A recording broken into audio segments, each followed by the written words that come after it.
Abandoned Buildings Anymore by Gricio Veritas. I've always had a morbid fascination with abandoned buildings and exploring their neglected, dilapidated innards. After my latest exploration, I'm done with that pastime for my own sanity. There's a place in my hometown that has been untouched for years. It's become somewhat of a local legend, mostly thanks to the family who owned it. It belonged to the McPhersons, who ran it as a bike shop with the help of their daughter Piper. They hadn't long moved into town before they set it up, but I remember they hit it off with a lot of the locals very quickly. It was a small place, and new bloods are practically celebrities for a while.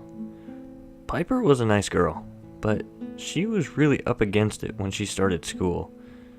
Not only was she infamously the new kid, but she had burning orange hair and a splash of freckles across her face that made her stick out like a sore thumb.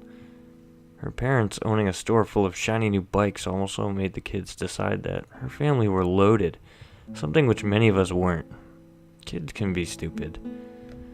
Anyways, McPherson Cycles nowadays stands as a disused relic of that family's dream. I assume they no longer live in the town. I can't imagine they'd want to anymore. There's been more than one attempt to make something new out of the place, but it just can't seem to happen. Most aren't interested in such a sullied place, and the few that have really tried to envision it have all given up before they started. Not even the small-town rumor mill knows why. I'll admit that I felt a strange mix of sadness and excitement when I saw the place. It was in even more disrepair than I had imagined, and I thought of the optimistic McPherson family when they first opened those doors and thought they'd found the perfect place. I clicked my torch on and off a few times for good measure and tried the door. It opened part way, not quite enough to slip through, and I felt around the latch. The deadbolt had been snapped clean off at some point, so a zip tie had been looped over the inside handle and a hook in the wall. A couple of swift kicks snapped the plastic, and the door swung open with a morose, defeated creak. It hit the wall and echoed through the surrounding buildings with more noise than I anticipated, but I didn't imagine that anyone within earshot cared enough to investigate. I closed it behind me and hung limp against the door jamb. McPherson Cycles' interior was nothing like I had expected, especially from the broken and weather-beaten facade. It wasn't what I have called clean, but it had some small care somewhere in its recent past. The floors looked swept of debris, and although it still stank of age and rot, and more than one of its ceiling tiles had deteriorated into a blackened husk from leaking rainwater, I had this unshakable feeling that somebody wasn't quite ready to let go of the place. I shook it off, angry at myself for being so readily spooked by an old bike shop, of all things, and began to explore. I felt like I was standing in a legendary place, and I wanted to take my time. Bare shelf units were scattered throughout the room, which, while dusty, were also much cleaner than I'd have expected. The windows had been plastered in a tapestry of old newspapers, which let in a strangled and muted daylight.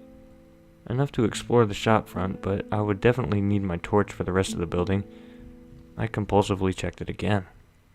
A huge back rack was fixed to the far wall of the room, and a single red bike was leant against it.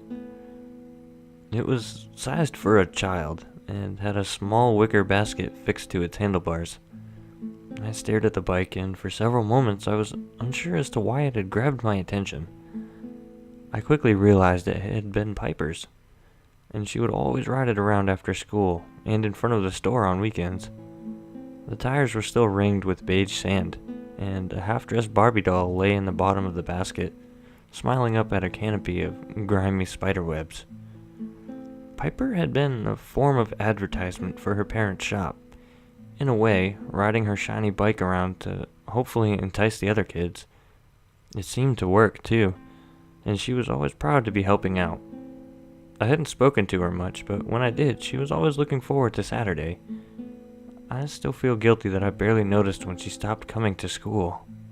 A battered cash register sat on the shop's counter. its drawer jutting out from a swift and apparently violent emptying. The counter itself was covered in leaflets advertising the store, and I inspected one fondly. The big blue and orange logo across the top had faded, but it still looked more like its former glory than the decaying sign out front.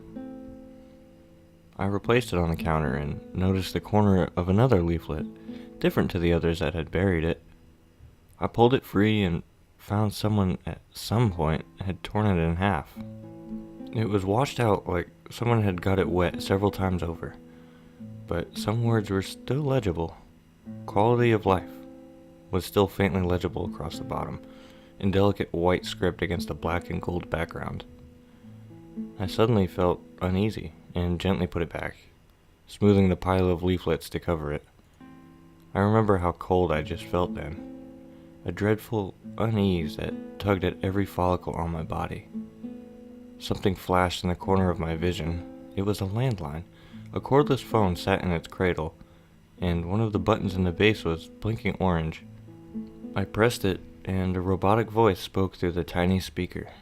New message, received on Tuesday, 5th, February 2008.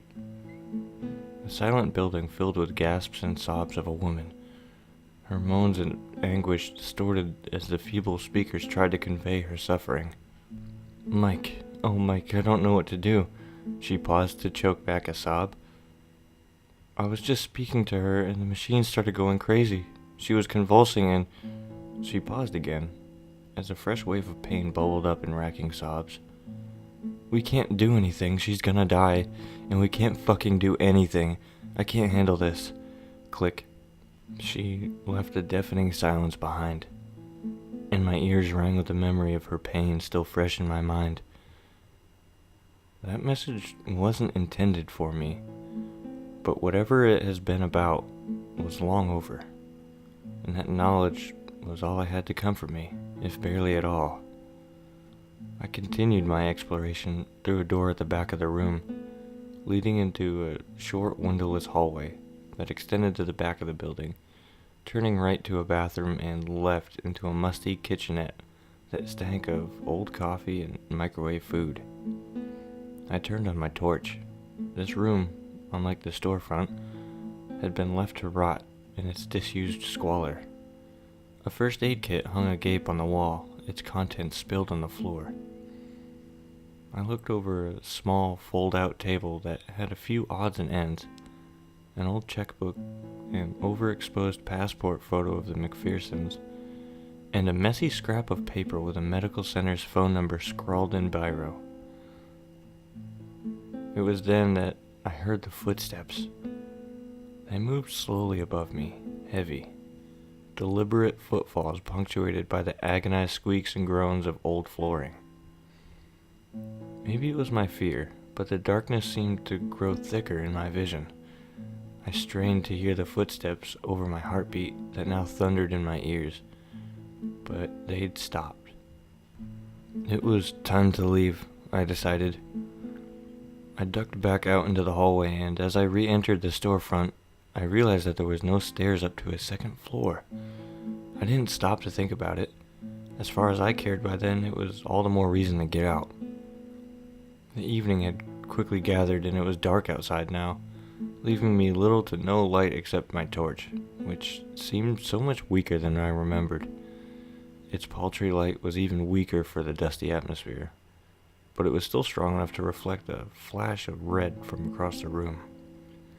The shiny red of a child's bicycle slumped in the far corner. A beam of light from outside swept across the door, and before I could react, the door flew open and the silhouette of a man blocked my path. I shone my torch on his face, and while it was barely enough to make him flinch, I recognized the face of Mike McPherson. He was a terrible specter of a person, his face haggard and his shoulders slumped. He looked at me with hurt in his eyes. "Why are you here?" He looked at Piper's bicycle in the corner and let out a pained, almost childish cry. "It's been moved." "It wasn't me," I stammered. He shook his head like he was trying to loosen a voice trapped inside. I know it wasn't you. It was her. It's always her. He stormed towards the bike with his hands out as if to seize it, but the will drained from him in seconds and he slumped to his knees. Everything, he sobbed. My whole life gone. Ruined. Dead. Click. New message received on Tuesday 5th, February 2008. No, he screamed, not again. The distorted message began to play again, and Mike rocked on the floor, clutching the bike in his hands. I made for the door, and behind me a sharp screech from the speakers made me flinch. The message changed. You ignored her. You ignored me. The distortion grew to the noise of a jet engine. Her voice rose into a scream. This is your fault. You killed me. You. I broke into a sprint and fled the building as Mike McPherson sat alone in his grief. Alone, save for the voice of his wife, reopening a wound that would never heal. Not over her dead body. I'm done exploring abandoned buildings. A tomb should stay closed.